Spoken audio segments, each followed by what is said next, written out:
Welcome to Mind Your Language, the podcast where we make English practice not just easy but exciting. I'm Mia, your host. And I'm Alex, happy to be back with you, Mia, and all our wonderful listeners. Today, we're diving into a topic that touches everyone's life, no matter where you are in the world or what language you speak. That's right, Alex. We're talking about dreams and goals, and specifically, how to discuss them in English, even if you're just starting out or feel a bit shy. We're going to make it easy English practice. It's such a fundamental part of being human, isn't it? Everyone has something they aspire to, something they're working towards, or a one-day thought that sparks joy. But why is it important to actually talk about these things? That's a great question, Alex. For starters, articulating your dreams and goals, putting them into words, brings them out of your head and makes them feel more real. It's like turning a hazy cloud into a solid shape. When you say it out loud, it clarifies what you truly want. Absolutely.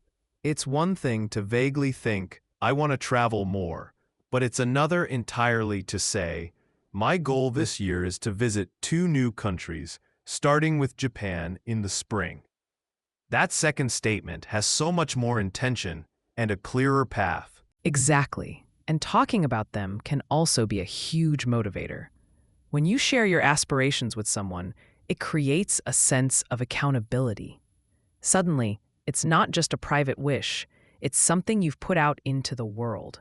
Your friends or family might even check in with you. How's that Japan trip planning going? Which can give you that extra push. I can totally relate to that. I told you a few months ago, Mia, that I wanted to learn how to bake sourdough bread. And just by saying it out loud, it felt like I'd already committed. You even asked me about it last week, which definitely spurred me on. So I guess I have you to thank for my slightly burnt, but delicious, first loaf. That's fantastic, Alex, and a perfect example of how a simple goal can feel more achievable when shared. Now, let's bring it back to our focus.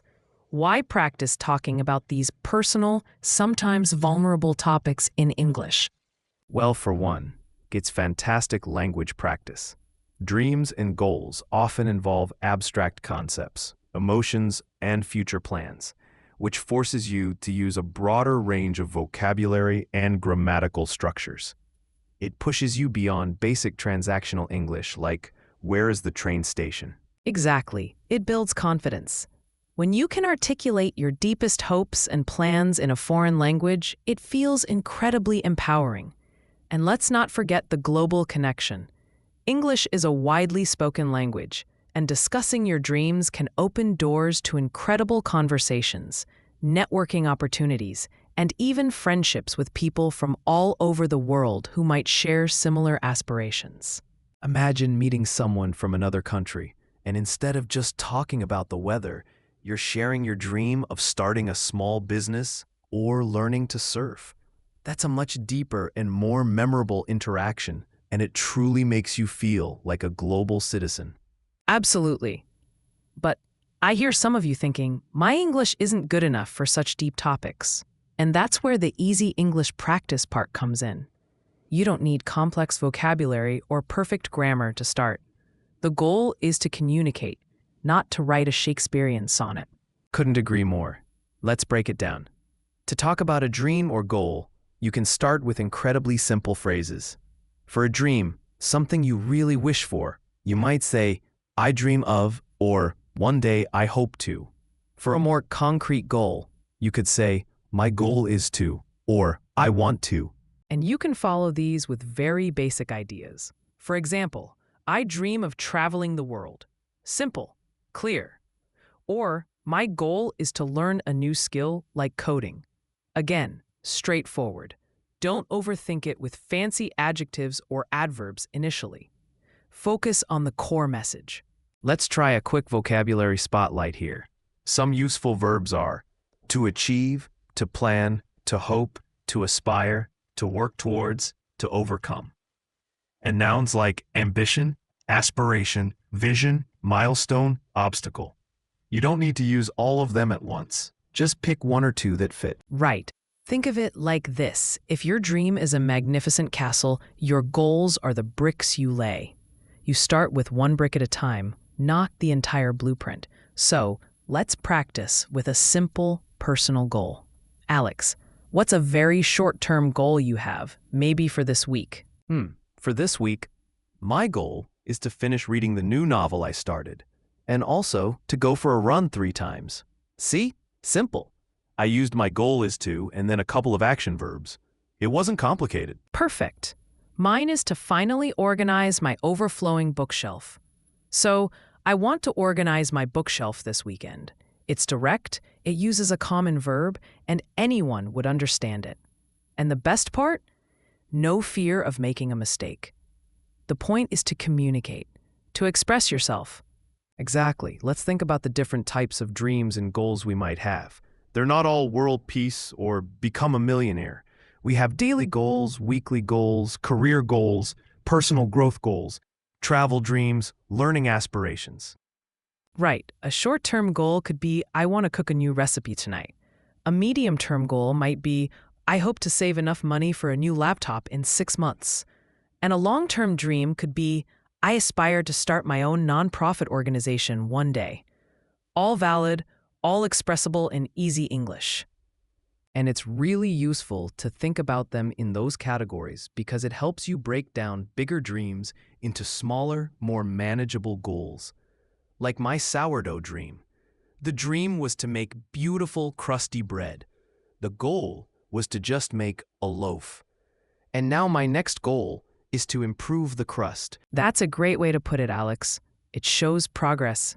And speaking of progress, it's also important to acknowledge that sometimes there are obstacles. Dreams and goals aren't always a straight line to success. How can talking about them in English help us navigate those challenges? Well, when you articulate an obstacle, you've already taken the first step towards solving it. For example, my goal is to run a marathon, but I'm struggling with knee pain. By expressing that, you can then ask for advice or brainstorm solutions. It helps you identify the problem and seek support. Absolutely. It also allows you to adapt. Maybe your original dream was to travel to 5 countries in a year, but due to unforeseen circumstances, that's not possible. You can then say, my new goal is to explore my own country more deeply this year. It shows flexibility and resilience, which are important life skills. And when you're talking to native English speakers or other English learners, sharing these thoughts can lead to incredibly rich conversations. They might offer perspectives you hadn't considered, or share their own experiences with similar challenges. It really fosters connection. So how can our listeners start practicing this today?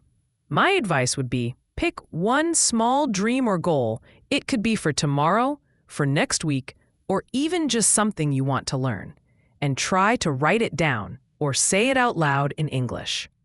Yes, start there. Don't pressure yourself to articulate your entire life plan.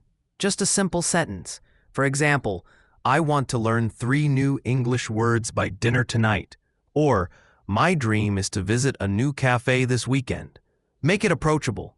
And don't be afraid to use a dictionary for a word or two, but try to stick to what you already know for the most part. The point is to activate your existing English knowledge in a meaningful, personal way. It's about making your English practice relevant to your life, right? When you talk about your own dreams and goals, the language instantly becomes more engaging and memorable. It's not just abstract grammar rules anymore. Precisely. So to recap our main insights from today's discussion, first, talking about your dreams and goals, even just to yourself, really helps clarify them and gives you a boost of motivation. It makes them feel tangible. And second, doing this in English is an amazing way to practice the language. It builds your vocabulary, enhances your fluency, and crucially, it builds your confidence to discuss personal and more nuanced topics. It's a stepping stone to deeper connections. Third, remember our easy English practice motto. You don't need to be perfect. Start with simple phrases, common verbs, and don't fear mistakes. The goal is communication, not flawless articulation. It's about getting your message across, plain and simple. And finally, it's a universal and relatable topic. Everyone has aspirations, so it's a natural conversation starter that can open up exciting new avenues for interaction, whether you're talking about a sourdough loaf or a round-the-world trip. Excellent summary, Alex. We hope this episode inspires you to articulate your own dreams and goals in English this week. Give it a try. You'll be amazed at how much you can express with just a little confidence and a few key phrases. Until next time, keep dreaming, keep setting goals, and keep practicing your English. Thanks for listening to Mind Your Language. I'm Mia. And I'm Alex. See you next time.